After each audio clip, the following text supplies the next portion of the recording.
solution provider, especially to matters to do with unemployment around among the youth age between 18 and 34. And this is not only just a problem for the government, but pretty much for the society that is Kenya. And KCB says, all right, Sawa, we are coming on board to help find solutions to these issues. And KCB, through its foundation to Jejuri platform, says that we will approach this differently. We will recognize the young people, the youth who have skills, and we will upskill the skills that they have. That we will take them to class and actually have them get certification, because they're partnering with TVETs that will be able to give them the skills that they want. And when we talk about it, it's good to also just mention the numbers involved, because as we speak, KCB has actually created 150,000 jobs, 555, trained 35,195 youth, incubated 10,954 youth, and disbursed 267 million loans to support their enterprises, and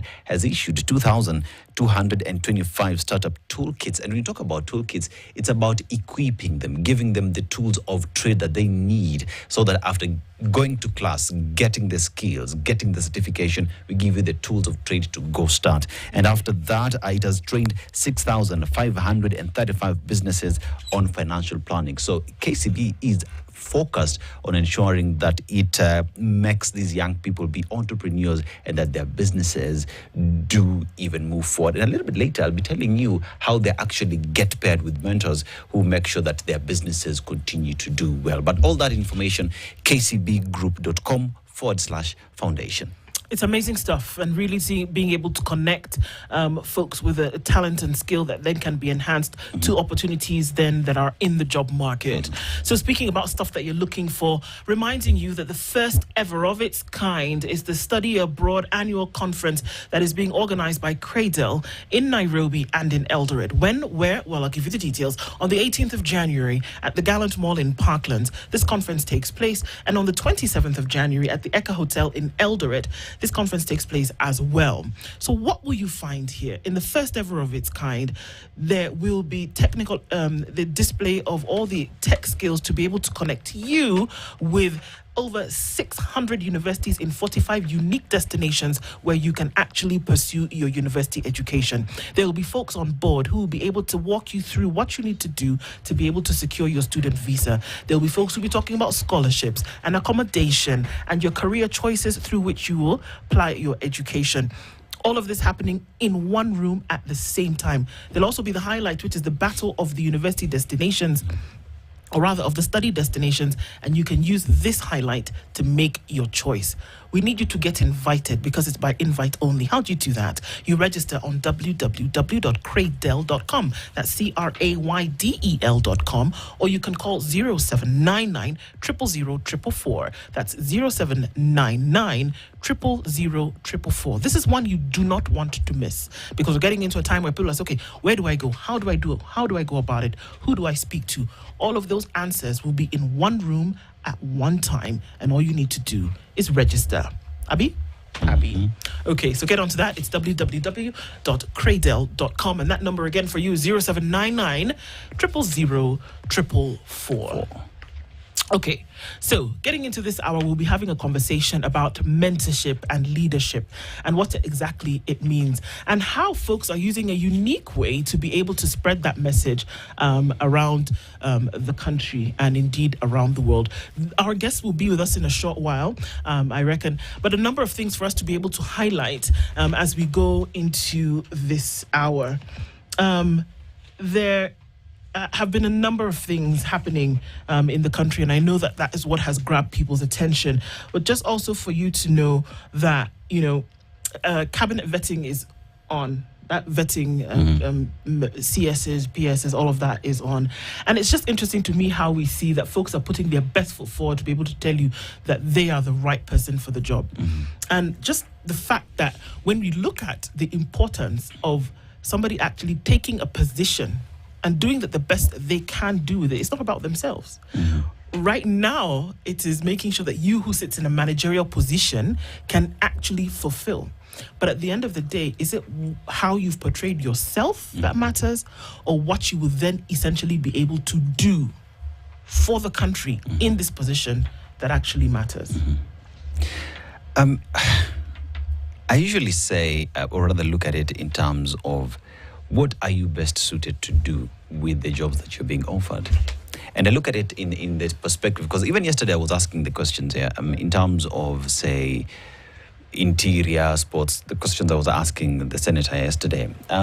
We have an individual who's been to sports, who's been to nice interior walls and the roads. Of all these, which one is he best suited to fit in? If we look at his background, he's an individual who actually played an important integral role in forming the Constitution 2010 that is currently here. That means he is a lawyer. Would it not be prudent for them to sit in the JAC to help on matters to do with the judiciary? My thinking. But that notwithstanding, even with whatever is happening right now, are these the best people suited? And does it mean that the government of all the pool of 55 million Kenyans, these are the best that would be able to fit that position? Yeah. Politics doesn't follow that logic. It has a logical on its own. And when you consider the principles of horse trading, if there are such principles, then what will be the determining factor in who it is who is given a job? My friend, it's personal. See, if you look at, say, the effort that has been made in Jubilee, you could argue that the SG Kioni has been at the forefront of doing battle with all manner of things related to the Jubilee. These individuals were recently chosen as Jubilee people. No. Kaboga isn't Jubilee. Yeah. Well, no. Kaboga is his own party. His own party, yes. Yes, but Kioni is not on the lineup. So what logic? I would have assumed that the person who has had a conversation relating to the party most vocally is a person who you'd chosen, but he has not been chosen. So do I understand the logic? No, I don't. But somebody somewhere has a preference for the individuals who have been selected. And I ask Sisti, because when you look at even the cabinet secretaries that we have, it is about service to the people. Let me give an example. Like in the US, if you see someone going to head the interior docket, is either a retired general or someone who's been in the security sector, who understand how to secure the country. If it's someone who is going to handle, say, the treasury of the country, has been in the business circles, knows how to handle the economy. Is that the case that we see here? You see, let's go to the reason why. There is a country where when you're given a job, before you get it, Yes. This vetting we're talking about, the vetting that you Proper. go through, my friend, you'd better know your stuff. And it's not just the vetting that happens in say, the capital. It is vetting that starts even before. The public vets you. Yes. Before you are chosen, whoever chooses you wants to make sure that all the areas that may be contentious have been covered. Yes. What am I saying? I'm saying that they understand the factor of accountability, that you'll be held to account. And if there are skeletons in the closet, they will come out. If you want to be chair of the central bank, you'd better come be correct. clear. We're talking about other countries. Yes, if you're talking about the example he gave, you want to be chair of say, the Kenya Revenue Authority, my friend, the equivalent in those countries, you'd had better have a background, because you are going to be asked specific questions that relate to that particular docket, and you better know. And if you don't, it'll be clear you're not suitable for that job. We do not have those same principles, unfortunately. Why do you think that is? Is it because what do we see? Because we talk about political horse trading, and that's what it is, really, is that, whereby you would think that there would be meritocracy that is practiced, and that folks, that the appointing or the nominating authority would look around the options that you have, and you say, these are people who, may have been suggested to me, or maybe I've seen that they have operated in a certain manner, managed the process properly, and I see that this is the person who would be able to sit. But can we really say that that is how? That is not how it's the looked ruling at. political class doesn't look at it. Doesn't look at it like this. This is what we see. That what we look at right now is, when we were doing this thing, who was on my side? Yeah. Or who is on the side of the person who is likely to ensure that I remain in this position? Yes and no. Who supported this party the most during the last election? Who is likely to fork out more money when they're helping? Or who's making the most noise now that we can keep them quiet if we gave them a position? But more importantly, they make the decision that suits them, not the country. Nope. And they're used to getting away with it. It's called impunity. Yes. So they make decisions. People wonder, how on earth did this person get this job? But how on earth they got the job is because the person who gives us job decided to give it to them. That's it. Let me twist it just a little bit. When it comes to hiring, appointing the cabinet secretaries, we make all these bad decisions. We don't care really someone's background. But when it comes to actually hiring the PSs, the people who do the job, we hire professionals. Why don't we make sure that everything actually follows the right procedure? Why don't we actually follow? Why don't we actually make sure that that is the case? Who is to do that, though? Who is to make sure that that is done? Who is to ensure that when we are looking at these processes, that we say, okay, well, this person who is sitting in this seat is actually probably not the best choice. There's a parliamentary select committee who is actually sitting and hearing these submissions by these nominees. Wouldn't it be the responsibility for them to say, actually, well, even as I'm asking you the questions, I have an inkling to think in this particular direction. But the thing is that the anxiety that comes about knowing that the nominating authority is watching everything that you do or listening to everything that you say overrides any kind of thinking that you would have when it comes to the questions that you would ask this individual. And for me, that is a very, very difficult situation to be in. Yeah, and I agree with you because remember, fine, members of parliament belong to a certain political party. But the moment you get to that house, you are there to serve the republic, not the interest of the political party you came from. That is just how it ought to be. But unfortunately, that is not the case. Therefore, you find that people ought to go with what the political party leaders tell them to do. It's why you would find even in these select committees, people would make decisions because decisions were actually made not in parliament, but in State House. Political party leaders in this country own the parties. It's not complicated. They all speak of... They do. They all speak of democracy. Political parties are not democratic institutions. That's the thing you must bear in mind. They're not. You will have an owner or you'll have owners of the party. And they're the ones who more or less decide what happens, okay? And when they decide what happens, they may put it to a vote, but the vote is just to show that the people are consulted and that there's some consensus. The issue of democracy comes in when people from different parties have been elected, and then these houses of representatives, whatever it is that you wish to call them in your country, and they're supposed to represent the interests of the people. That process of all of them trying to prove that they're doing the right thing, that's probably where we can see the practicalization of democracy. Do the right thing. At that point in time, yes, because there's competition among these parties, and everyone wants to show the other that they're the ones who have the interests of the citizens at heart. And that is where the check and balance comes in, when they're each trying to show that they have the interest of the public at heart. Yes. Because it's not as though they don't understand that it's the public who got them there. They understand it insofar as they need the public to get them where they are. But once they get there, they immediately tell us who and what they are because they forget. They forget completely. And the only other time they remember is when their neck is on a chopping block and they realize that their time in those positions of authority may soon come to an end. That's when they seem to have this wake-up moment and they suddenly realize perhaps we need to go back to factory settings and do what we're supposed to do in the beginning. Do you think anybody has the right now, and this is the thing that I'm it doesn't really matter where we are. It doesn't matter what sector we're looking at, whether it's a parliamentary select committee who is, sitting through nominations, or whether it is somebody who sits at the health docket who sees that things are going down the drain, or whether it's somebody who sits in the position of former deputy or at that time deputy president who knows very well that things are not going right, but to call it out and say, guys, this cannot continue. If you are sitting in a parliamentary select committee, you are vetting somebody who's been nominated for principal secretary or cabinet secretary. You know that there's something dodgy. You know that there's something off color. You know that maybe this is not the right fit, but you won't call it out. You won't state your claim because you're doing right by the nominating authority and not right by Kenyans. That means the decision was actually not It has nothing to do with you. Yes, the decision was made elsewhere.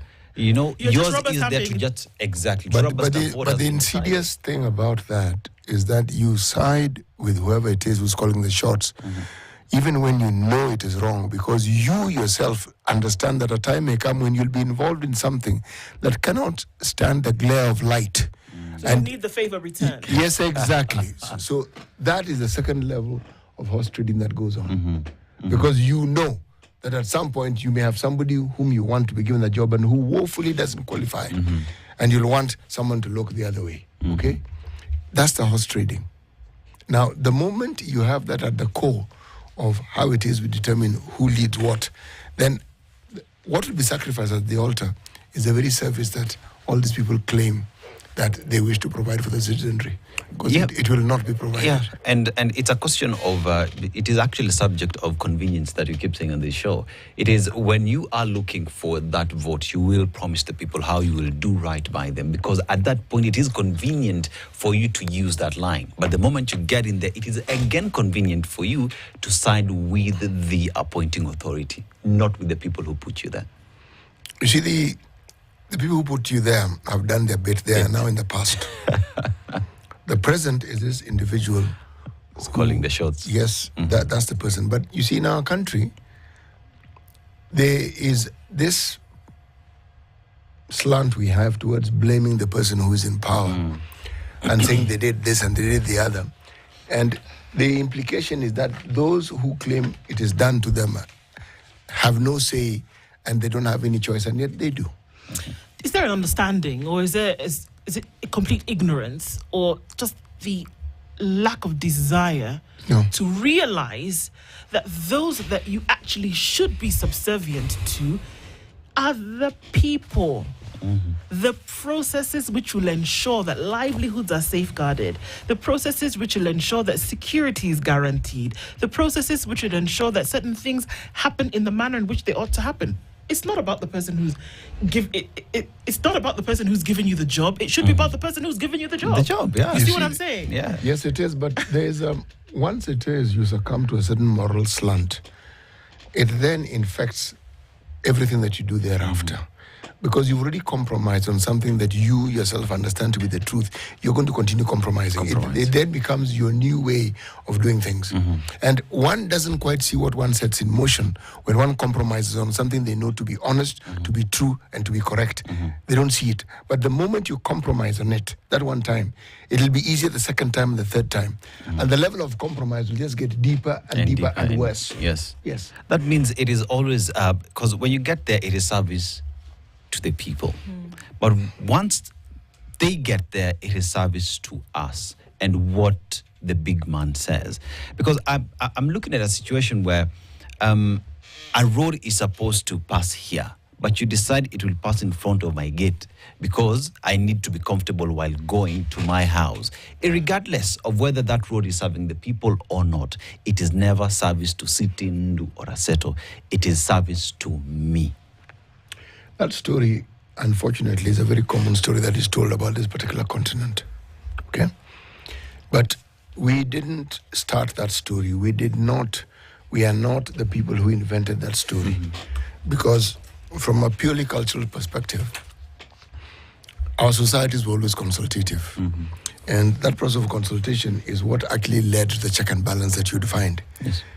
Very rarely would you just go around and make a decision and then it just, there'd be a back and forth. But if you look at the way the Europeans had systems, the feudal system specifically, where you had a king, then you had all these lords who practiced kingships in the little enclaves that they had. And that the land was not even owned by the people. Yeah. Essentially, you were a serf, and all you did was you tilled the land and you gave the owner of the land a certain portion and they left you some. That was a feudal system. If you look at our political system with our constituencies, there are very many political leaders in this country who think it's a feudal system. Yes. Whereby you have to pay allegiance to the man at the top. They run like a fiefdom, meaning without them nothing happens. You have to go with them. But unfortunately, that thinking, you normally take the cue from the top. And once you see it happening, then you know I can get away with it because it's being gotten away with. But if you know you can't get away with it, the whole approach to that particular subject matter becomes very, very different. See, this matter that we keep bringing up of people complaining about the government, members of parliament speak about the government and they talk about how this particular government has done wrong. They talk about the presidency. It's hollow and it's false. Because you seem to be alluding to a situation where you are this innocent, pure as snow person who is having all these negative things happen to them and you're not a participant, and yet you are. If you're compromised, you've agreed to be compromised. True. So why are you blaming the compromise? The compromiser has something they want achieved, and they know they'll achieve it by compromising you. Yeah. They've done their bit. If you accept, you no longer have a voice or a moral stand to say this word, to complain. What are you complaining about? Yeah. What exactly are you saying? So do we say that, okay, let's say, because, the Damascus moment is going to be used as an excuse by everybody and their uncle when these things happen. They'll say, well, you know what? At the very beginning, we were giving them the benefit of the doubt. We thought that, things would go in a certain direction. It doesn't really matter who it is. So you have that moment, the scales fall off your eyes and you say, okay, well, here I am and this is what I've realized. Do we say that in that moment they can't? Is that what we're saying? That you should not come out and say, well, down the line, I've realized that this is what actually it should be. Do you keep quiet, finish off your term and then speak, be quiet as a church mouse? Or do you say, you know what, no, I've actually seen that it's not going how it should be. I've actually seen that what we promised is what we've not been able to do. And if we are listening, there are people who are not as overt in their explanation, but if we are listening to what is being said now, there are certain people in quarters that you would have thought would be on the inside who are actually telling you this same thing, that we thought it would be this way, but we've realized that it is not. Do we say that they shouldn't speak? They should just keep quiet and finish their time and then go home? No. It's not. You want to say something? Yeah, I mean, it is okay for you to speak at any given time. It is actually acceptable, and we welcome that. My only problem comes in. Let me use an example of Justin Muturi, and the reason why I have a problem with him speaking now is because at that point he was the government's legal advisor. As the Attorney General of the Republic. That means he's, even in the pecking order, in case the president is not there, he falls there. This is a man who was close to power and knew exactly what was happening. At that point, when Kenyans were being abducted, he was there, he never spoke then. The son was abducted, we agree at that point. He spoke. He spoke. All right, he spoke. But even at that point when he was speaking, he did not call out the president. He did not come out to say, the president, stop this. He's speaking 7 months later. So as much as he's speaking now, we accept that, but we still must call you out for staying silent when it was convenient. But is this not the way we handle our politics? We've normalized double speak. When I'm in this position, I can say this, and when circumstances change, then I will say that. If you recall, the handshake government between Jubilee and ODM, the ODM government, the ODM party was resoundingly criticized. Yes. Because it was said the very things they used to talk about, the moment they had an understanding, they stopped talking about it. Junaid Mohammed. So, yes, they stopped talking completely.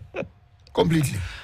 So this issue of rising cost of living, it escalated then. Yes.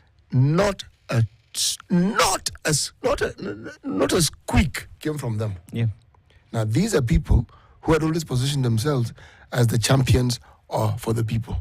So, what is it about being incorporated in government that muzzles you now? That you can't speak. Are you saying that if you're in government, you cannot speak out about something that is wrong? Yes. You should. But you should. But are we saying that you cannot? But that's what we're seeing now. That it is very rare. That's what I'm telling you. It would look as though it would be a cold day in hell. Save for the resignation that we saw a couple of days ago. That it would be a cold day in hell. For example, for a cabinet secretary to stand up today and say, actually, you know what? In my health docket, things are actually not going south. Yeah. They are the basement of south. Do you know what happens? Do you see a situation like that happening in Kenya today? No. In mature democracies, people come up and say, you know me, this ABCD, I'm not doing this thing. Yes. I'm not doing it. So I won't. Find someone else to do it. This one, I'm not doing. We don't. We don't. You see, the pain that parents feel when children are abducted, how many citizens of this country have been abducted and we still don't know where they are? Yeah. How many? These are people's children, the people's cousins, the people's relatives. Fathers. They do not have the power to reach people in high offices in government. Yes. But they have been abducted and they remain abducted. I'm telling you, not funny at all. Okay. Now, is this not, when speaking out about this, should the other people not also be included in that conversation so that we actually hear that this is what is going wrong within the country? Around the country. Around the country. Exactly. Yeah. And which also begs the question, as we have this discussion, there is the president and the cabinet and all his advisors, right? They have all the resources in this country, talk about NIS, DCI, who know what the ground is saying. Do they not escalate these issues to the president? Or could it be that we don't have a listening man at the top? Those are the questions that we asked. Let's take a break at this point. It is 27 minutes to the top of the hour. Let's see what happens as we come back from the break and we continue with other conversations. It's 33 past 8. This is the situation.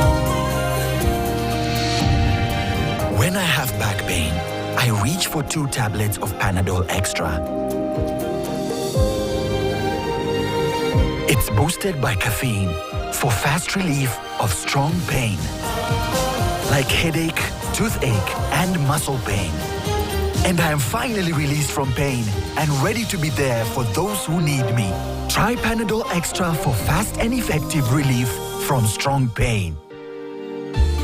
Hi, and welcome to Shop.Digga, where we bring you the best deals in fashion, tech, think gadgets and gizmos, think kitchen appliances, think your Christmas movie, all in one stop. All you have to do is scan the QR code and shop till you drop. Remember, Standard Courier brings you all these goods that you buy at the convenience of your doorstep. We bring you the best deals, unbeatable deals this side of the Sahara. We are on TV every Saturday from 6:30 p.m. EU on Shop.Digga.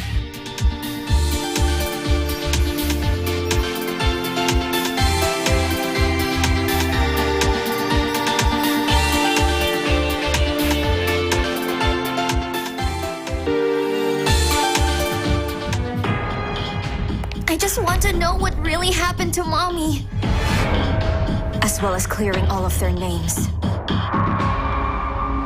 This is the start of their downfall. I've planned this for so long. Their family ruined our lives anyway. What matters is getting revenge. It looks like I got in. A name stained with lies and deceit. It's not enough for them to simply die after all the pain and suffering they put us through. You see, we're kind to those who deserve it. But if anyone tries to mess with us, we turn into monsters. You think you can handle it? I can. No, I will. I'll do whatever it takes. They'll suffer so much that they themselves will wish they were dead.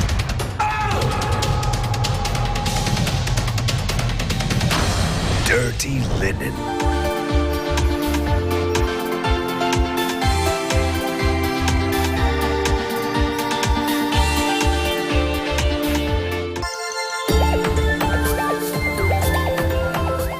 Unatembea na nani? Hii ni mnyama unatembea naye. Nani ajui ulambarubu bwana? Hii unataka niseme mwizi? Hapana, tafadhali. Utalipa mimi na nini? Nakwambia kana kwaga mjanje. Unaona mimi unanitambuaga si ndio? Mimi na vile Waswahili lisema ati kuishi mingi ndio kuona mingi. Nakwambia.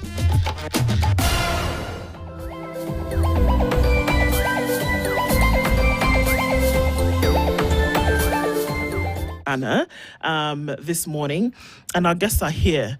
Look, we understand that, there's a bit of, confusion here and there, but look, we are glad that you're here because these precious moments, I think, are very important for no matter how long we can have them.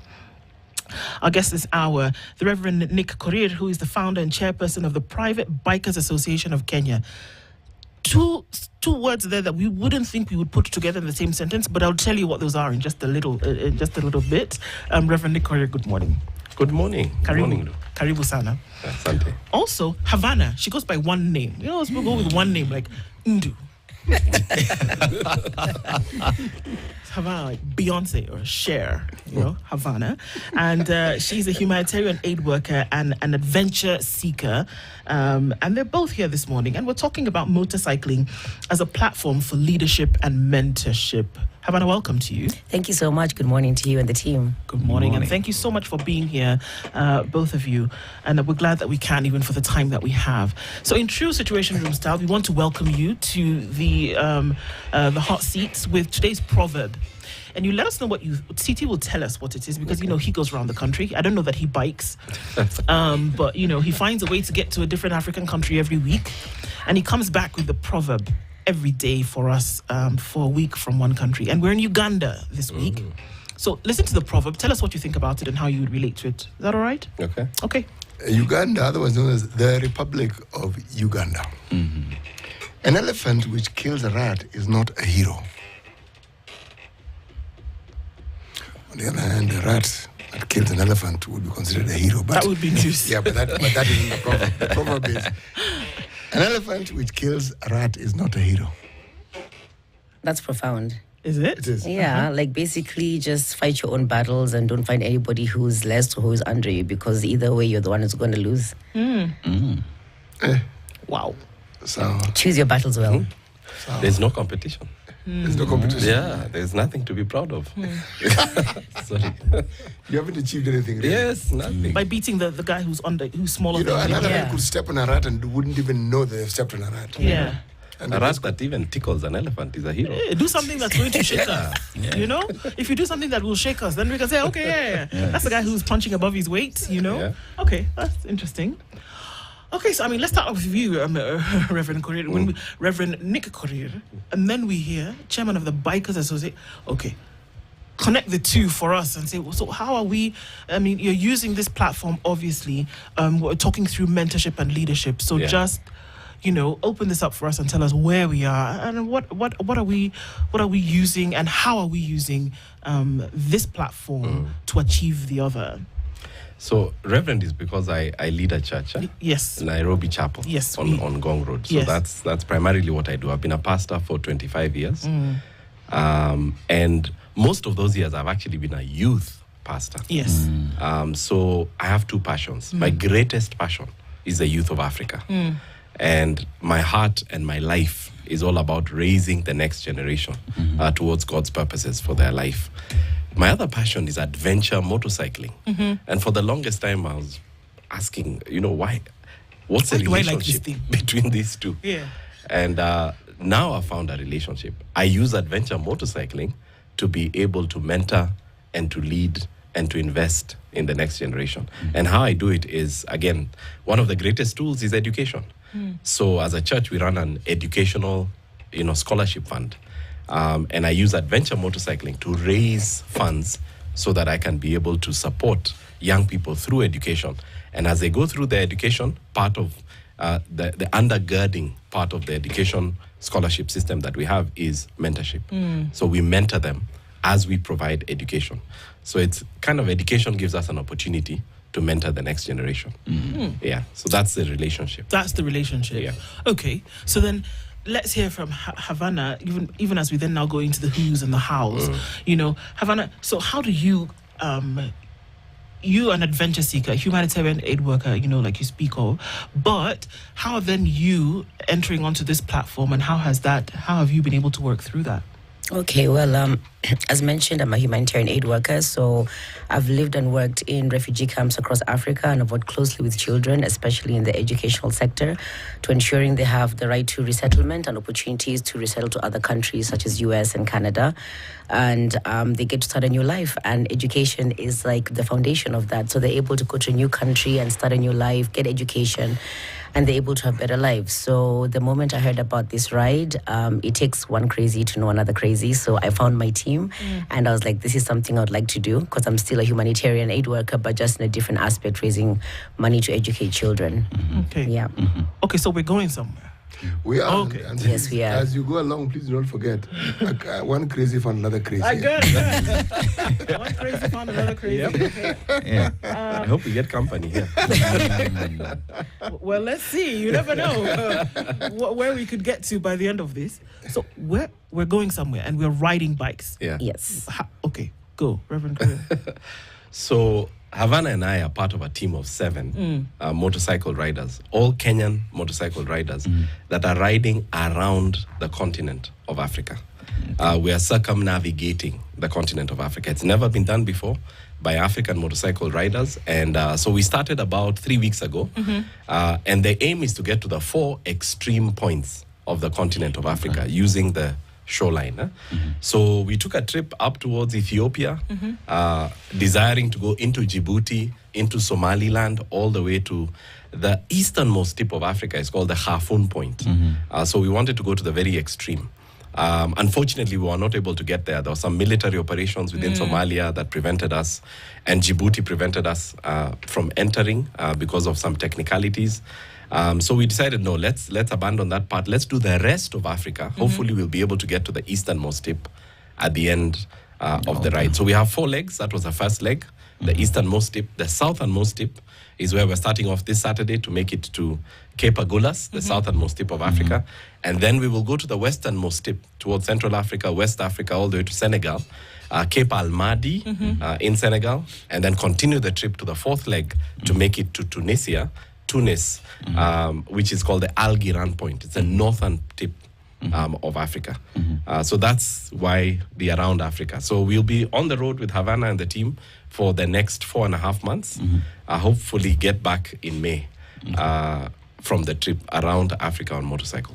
So when we're traveling, we're definitely enjoying ourselves. I am an inspiring biker. Okay. As you don't know about the bike, but hopefully, inshallah. I told you, we're in good company.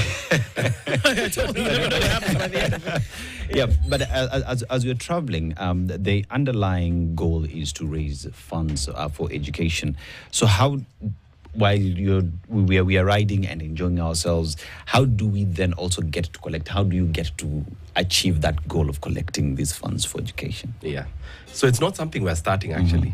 We've been doing this for 15 years, and we've been sponsoring students for a long time. But each year, we raise the funds and then provide the scholarships. Okay. But, City, you probably know about in donor fatigue. You can only go to someone so many times and get so much from them. And we desire to translate this scholarship fund to become an endowment fund that is more financially sustainable and that can be able to grow. We've been consuming our seed. What we collect, we give in terms of school fees. But now we want to collect and invest and allow the proceeds of that investment to be able to impact children through education as we pay school fees. So what we did is we came up with this 5-month fundraising ride to be able to raise money. We have different media partners that have stepped in, and we have different people that will run social media campaign over 5 months to be able to create a crowdsourcing system that allows people from all over the world to be able to give towards an endowment that will be able to support education. So we want to generate the seed capital of about 50 million shillings, because the endowment, we hope, should be about 150 million in terms of principal value. And with this 50 million that is invested, we can start the process over the next 5 years to build to an endowment that will support students into posterity. Beyond us, students will be supported. So Havana, I think I'm just also going to add on to that. We have a wonderful partnership with the Ministry of Foreign Affairs as well, who have connected us to all the embassies and consulars in the different countries we're going to be visiting. So the ambassadors there usually host us, and also the Kenyan diaspora, and they also help us to raise money to add more money to the endowment fund. Yeah, so that's why we're riding around. We're not just riding for the adventure, but also just to create more awareness in these other African countries as well. There's a comment that's attributed to you, Pastor, that in the journey you've experienced, I'm going to give 2 extremities. You've been conned, and then you've also seen generosity that is out of this world. Oh, wow. Yeah. How were you conned? I thought we'd start with the generosity part. Generosity is a good icing. Understand how you are conned. Let me give you an example. It's very difficult to travel in Africa simply because of the demand for visas. So the number of visas we need to access as a team is crazy. And the demands of those African countries, our brothers, in terms, I need to provide more documentation to get a visa to Morocco than to get a Schengen visa. You know, to get into Europe. Yeah. I mean, that's a point. That's how crazy it is. So how we got conned is, again, many countries like Kenya have migrated towards the e-visa platform. So you access that online. So you go online, look for the embassy, and put in your details, and then they'll ask for a payment platform, and you pay, and then they process your e-visa. So very recently, while we were procuring one of our visas, we confidently went onto the platform. There was a pay bill number, and we all paid. The next day, we went to the Moroccan embassy to be able to provide our documents, and they're like, "That is not our pay bill. This is our pay bill." And we were shocked, and we're like, "It's an official online platform." Right. And that money just disappeared. We had to pay afresh. We had to lodge our paperwork afresh. And it's just very, very difficult sometimes to even travel within how on earth would your you own know continent. that this is the true... Exactly. How would you know as a layman? There was no way. And even the message that comes back, because they encourage you to do fast track so that you get your visa quickly. Of course. The message is fast track Kenya that comes back on the pay bill. So it's verifiable even in that sense. So there are many, many ways, to be conned, even from the onset, in terms of getting the visas. Let's talk generosity. So let me give a very quick story. Yeah. A Kenyan in a town called Bulehora in Ethiopia texts us or sends us a message on Facebook saying, "I follow you guys. I'm all about what you're doing. Please stop and have a cup of tea with me in Bulehora. I just want to say hi to you guys." And I respond back and say, "Absolutely, we'd love to be able to do that." And we send him, our contact details, and we start sharing. What we did not know is during our first leg, exactly 30 kilometers before Bulehora town, a town I'd never heard of before, one of our colleagues had a very bad accident and needed emergency medical help. And it happened 30 kilometers before this town that we were going to see this Kenyan. So we called them immediately. They came to our aid in ways I cannot express. He brought a vehicle, took her to hospital. After she got immediate medical treatment, drove her 4 hours away to a town called Awasa, because that's the only place we could get an airport, to fly her to Addis Ababa so that she can fly to Nairobi for medical treatment.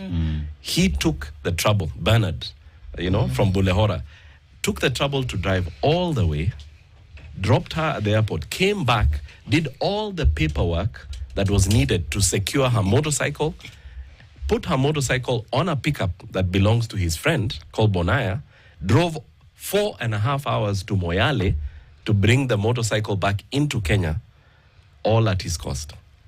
I mean, amazing generosity. I mean, absolutely. And these are some of the things that we see here, because we often ask ourselves, here, and I think these things tie in directly to the reason why you do this in the first place. Yeah. And if we talk about some of the fundamental pillars that we hope will be achieved, and one of them here being, education, and that you see that somebody's tapped into that. And it's not just because, Reverend Curry is a nice-looking guy, and then he, delivers a good... Of course, I know, this is why we're here. I mean, Havana's found her crazy, It's that, there is something that is being done that ordinarily would not be done, that at the end of this, there will be children that will be ensured that children can go to school. That children will be able to finish, that they will have a fighting chance whereby they wouldn't or originally have one. Does that continue to fuel then what you do? Just this story that you've given, and to say, okay, you know what, guys, what's the end goal? And there are people who are tapping into this, and they're ready to now be able to push us on for us to continue lurching forward. Does it not just allow you to say, well, let's be on the road for 4.5 months to actually get this done? Havana? I mean, absolutely. It's definitely challenging being on the road, but every single time I remember why we're doing this, it gives me more hope. And especially just being in Ethiopia and seeing the number of children. Funnily enough, all the stops we made happened to be nearby schools, and all the kids would come running to us, and they were just wowed. And we're also just creating such an inspiration as well, especially for me as a lady biker. Most of them haven't seen ladies riding motorbikes as big as the one I ride, so it really inspires them as well. And I'm like, you know what, you're going to get this through education first of all. and just seeing the type of educational systems that are out there, and just putting a word out there for them to know that anything is possible, and the little that we can do is through education. And I keep saying that somebody equally gave a chance on us to go through education, whether it's our parents, it's our aunties, it's a school, it's a church, but somebody gave us a chance to go through education. And once you do one good deed, it's just a ripple effect, basically. Absolutely. It's definitely a ripple effect. Yeah. How big is your bike? How many cc's? Wow. I ride a Yamaha 900cc. Why? Yeah, she's called Luna. And she's a beautiful beast. She had to be called Luna. 900cc. 900cc. Yeah. You have to give your bike a name because you have to get personal. Like everything else in life, like a pet or, everything else in life, you've got to give it a name to have that bond, because this is my security on the road and my protection. So I need to take care of her. Absolutely. That is a very big pet. Yeah, it's a very big pet. Luna is a beautiful beast. Yes. I turned 50 this year. Happy golden. It's a very significant birthday for me. And we've called or tagged this ride 50 for a lifetime. And it's for a reason. Because we hope that by raising the seed capital that we raise and locking it up in an endowment, we as a team can educate 50 students for our lifetime. And even our kids and our grandkids will ensure that these 50 students get hope for education for a lifetime. Yeah. Many of us, when we have our birthdays, however significant the birthday is, we expect gifts. But what we've decided is, I have decided that during this 50th birthday, I don't want to receive gifts. I actually want to be a gift to someone, to provide hope for someone through education. And I pray that that attitude will be an attitude that many people grasp and realize there's a place to give. And even the Bible says it's more blessed to give than to receive. You move from success to significance. Because when you get something, you feel successful, but there's a place of significance where you live beyond yourself. You make a difference beyond you in somebody else's life, and you change a life for a lifetime. So I pray that this encourages many people to actually come up and say, what can I do that will impact beyond me to several generations after me? How do you ensure, or first, how do you select then which children in schools, or which schools then will be, beneficiaries? And then how do you ensure that, it is actually completed for them? So this, as I mentioned, this is a fund that has been going on for 15 years. It started in 2008.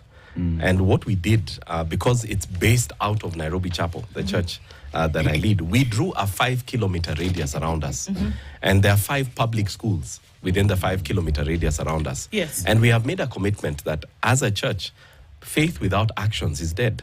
We want to actually make a difference in young people's lives beyond spiritual nurture. We go to these schools every single week because the government in its curriculum gives us, an hour in the schools that you could be able to run a Bible club. Yeah. They call it PPI. So we've interacted with these students for many, many years. But when they finish primary school, currently, I think the drop-off rate is about 50%. It's just ridiculous how many young people do not get to high school simply because they cannot afford it. And we said, in our 5-kilometer radius, if there are any needy students, they can apply to this fund. And we've just localized ourselves and said we may not be able to make a difference throughout the city of Nairobi or throughout the country, but we will make a difference in the 5-kilometer radius around us.